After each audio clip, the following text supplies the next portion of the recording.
Guess who he was playing? I don't know. I don't even know what race he's playing against. Yeah.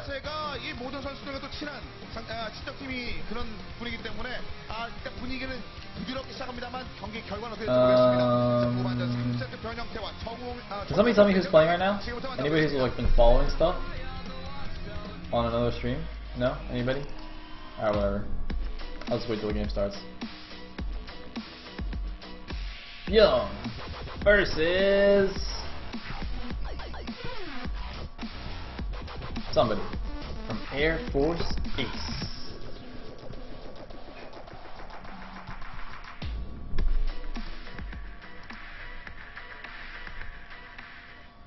Spawning at the bottom left as the red Terran, we will have none other than... I was gonna say I hope it's Firebat Hero, but he's bird off. Damn. I think it's Iris. Yeah, look at that. Look at my psychic powers there. Boom. Did you see me call that shit? Did you see me call that shit? Okay. I confess that it's actually because on the other stream it's like ahead by 2 seconds, so I saw him first. I'm sorry to disappoint you guys. I don't actually have psychic powers. I'm not clairvoyant.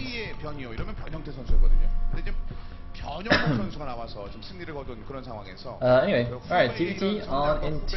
Looks like no wall left from either player. Good times.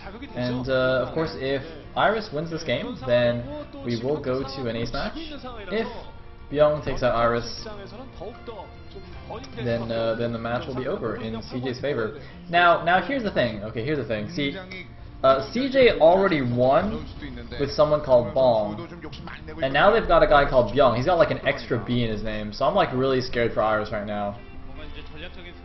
Because if even Bbyong can win his game, I don't think Iris has any chance against Bbyong. Against B-Dog. So B-Dog, it's like he's got his gas already. No gas yet from Iris. And let's see what he does with this.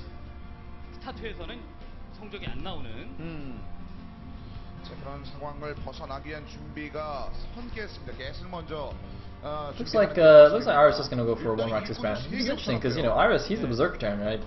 He's supposed to be the aggressive one, but in this case, B-Dog is gonna be the one going for fast gas. Does he go for Marauders? He's not building a proxy rack, so it's not like Fantasy's proxy Marauder rush. Is he just gonna go 1-1-1? Is he? Whoa. Oh, that'd be really funny if the SCV just left without seeing the other gas. That would be really funny. And it is just going to be a 1-1-1, and the SCV is going to see everything. Is there no Marine being produced? Okay, now it's just now started being produced, so that SCV is going to stay alive for a long time still. That's why he's just seeing everything that's going on in the base. Meanwhile, ooh, we saw that SCV moving out to make the command center. He saw it. And of course the lack of gas obviously also means that it is in fact going to be a 1-rack expand from Iris, who's immediately taking both his gases after the command center goes down as well. Wow, did you guys see that? Like the SCV dies right as the mule landed. It totally looked like the mule dropped on top of the SCV and blew it up. That'd be so sick. Oh man. Anyway, here's the command center. And we see a reactor on the barracks immediately. And where's the starport? Oh, looks like he's gonna make it on the edge here. Alright. Looks like the same placement as we saw earlier on today. Kind of building the barracks and factory on one corner and building the starport in the other. Anyway, it looks like, ooh, gonna do the switcheroo in fact. Okay, that's interesting. So he's actually pumping out reactor Hellions here. Might just go for a Hellion drop? Or... yeah, because he's not making Marines, right? He's only making Hellions right now. I guess it must be a Hellion drop. Doesn't really have any money for much else. And oh, there's a scan. Does not see the starport, crucially, but he does see the reactor Hellions coming out, so he might be a little bit suspicious about that. And indeed, we do see a medevac, so it is going to be the Hellion drop. Now there is going to be a wall, so he won't be able to like run Hellions in the front as well. Oh, actually, no, I'm sorry. There was actually just Marines there.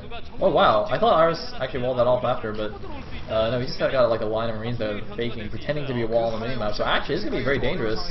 If, like, you know, the drop goes in, he forces the SCVs off the line, all the Marines come back, and then he runs Hellions in the front as well, and kind of roasts the SCVs that ran away, and the Marines will be out of position. Now, there is a bunker, though, so that's going to help out quite a bit. The orbital has not repositioned itself at the natural yet, so Iris playing it safely. He knows that there's a slight risk of attack here. He probably knows that this is coming, given that he saw the reactive factory. There's not too much else that it could be. And here we go. There's the drop in the main base. And there's the unload of the Marines. He's only got 5 Marines, though, against 4 Hellions. That's not even enough to engage. He has to use some of these SCVs. But, oh my god, he's going to be taking a lot of damage. And we're going to watch a PowerPoint presentation of how Hellions kill shit. And here we go. Oh, he's roasting the mule as well. He could just go for the Marines, I think, at this point. But he's just going to, you know, run around here and be cutesy. And the siege tank actually comes out. So it looks like Iris will be able to defend this now with that tank out. How many SCVs has he lost? A good number. 11 workers. 12 workers and dead. Okay, so man, 12 workers. That's probably just game ending right there for Iris. I mean, the thing is, Byong's also gotten his natural up, and look at that, 16 workers to 26 right now. I mean, he will be producing from 2 orbitals, but Bbyong will be also in just a second here, so really not looking so hot. And meanwhile, both players have actually followed us up with Banshees, in fact. Very interesting stuff.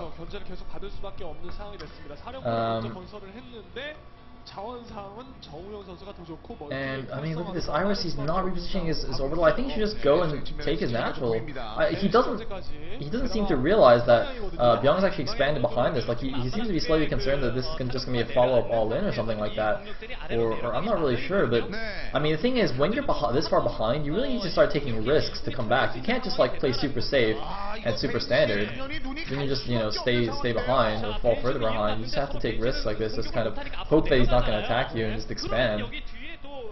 Just take your expansion. And now the Banshee's going to come in. Does not have cloak, so we'll get warded away by these Marines. But oh my god, the Hellion's going to come in as well here between the Hellions and the Banshees. Oh, but he might get the Banshee! The Banshee does fall! Very crucially getting that Banshee, but now the Marines have been pulled all the way to the top left, and they're not going to see the Hellions. He's not pulling the SCVs! Oh my god, Iris is not running the SCVs in time! Not lost that many yet. I mean, he didn't even have that many to lose, in fact. And it looks like Bbyong is not going to commit here, just going to pick up the Hellions and move away, and I think that's a good idea. No reason to lose those Hellions, but is he going to lose a medevac? Oh my god, the Viking! Is he going to get it? Drop the Hellions! Why did he not drop the Hellions? He could have done a moving unload there. What? Why did Bbyong not do the moving unload on that medevac? That's really weird.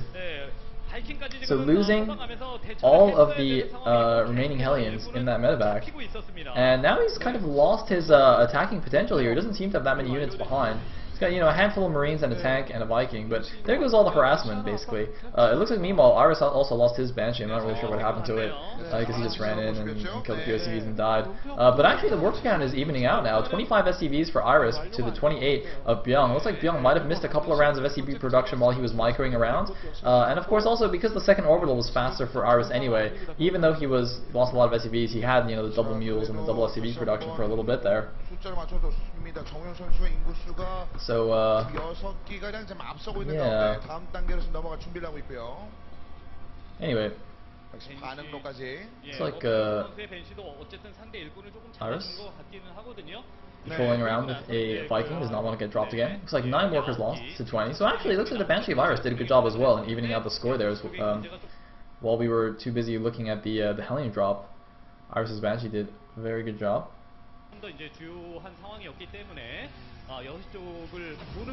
And we have an engineering bay, we have all the marine upgrades as you can see, stim on the way for Bbyong, combat shields for Iris, and looks like, a counter drop coming in for Iris now. He's had enough, it's time for him to attack, but he doesn't have a very good place to drop though. He's coming in here, but just as he goes in, the army of Bbyong is moving out. This could be really nice for him. The thing is, this barracks is going to spot anything coming in, and so Bbyong will immediately pull back all his units. So he might lose a couple of SCVs here, might not even lose a single SCV actually. And I think Iris actually can't even retreat anymore because, you know, the Vikings will just shoot down the medevac. So actually that was a surprisingly ineffective drop there. I guess Bbyong hadn't actually moved out that far. Like, if Bbyong had reached the middle of the map, that would have been huge, but, you know, he just left his base, so he could immediately turn back and defend that. So that did not go so well for Iris, but the SCV count is, like, almost equal now, so if he can just hold off this attack, he could be in good shape, in fact, but, you know, Bbyong does have, like, about 12 supply lead or so. 15 supply lead. Oh, he does not want to be moving out, though. Iris, why is he moving out of his base? Oh my god, he needs to go back. He needs to just defend, just pull back, just siege up, and not die right now. He needs to not die. He's getting scanned. He's scanning. Oh man, he's just way behind on the unit count. He's just gonna engage here. Oh my god, he doesn't even have siege mode, and wow, Iris is just gonna get crushed. Oh man, I think I can understand now why he wanted to engage in the middle, because he didn't have siege mode yet. So he didn't want Bbyong to siege up in a good position outside his natural, so he tried to engage in open field and make it a little bit less bad, but I think he should have engaged a little bit, and then as soon as the tank siege up, maybe pull back and just kind of delay until his own siege mode finishes. But see, now siege mode finishes for Iris, but it's too late. He's lost all his siege tanks. And Bbyong is going to take the game here. It's going to be a 4-1 victory to CJ.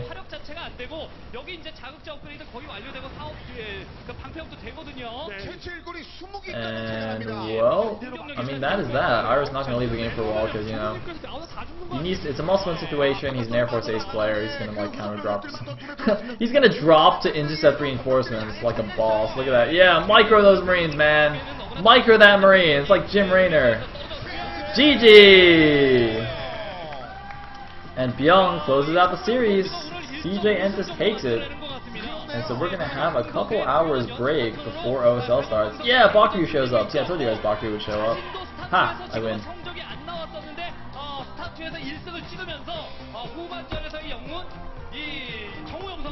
So, 오늘 데뷔전을 치른 변형호 선수에게 많은 도움을 줬을 뿐만 아니라 오늘 자신이 영원하던 1승까지 기록하게 되면서 승리 하나 더 추가하는데 성공했습니다. Can somebody explain to me that little lottery thing, by the way? I still don't know what that is. 결국은 에이스 결전은 5하나로 넘어가지 못하고 묻혀진 계곡에서 패배를 당했습니다. 네, 정말 2등 어떻게 보면 자력으로 올라간 2등은 아니지만은 1등을 충분히 추격할 수 있는 그런 좋은 분위기를 만들어주는 그런 상황에 CJ 엔티스가 됐고요. 네, 본문에서 좀 아쉽긴 하지만은 조금 더 힘을 내야 될 필요가 있겠습니다. 이제 시즌 몇 개만 안 남았거든요. 네, 보여줄 수 있는 기회가 많지가 않기 때문에 조금 더 확실한 팀워크를 보여줄 필요가 있겠네요.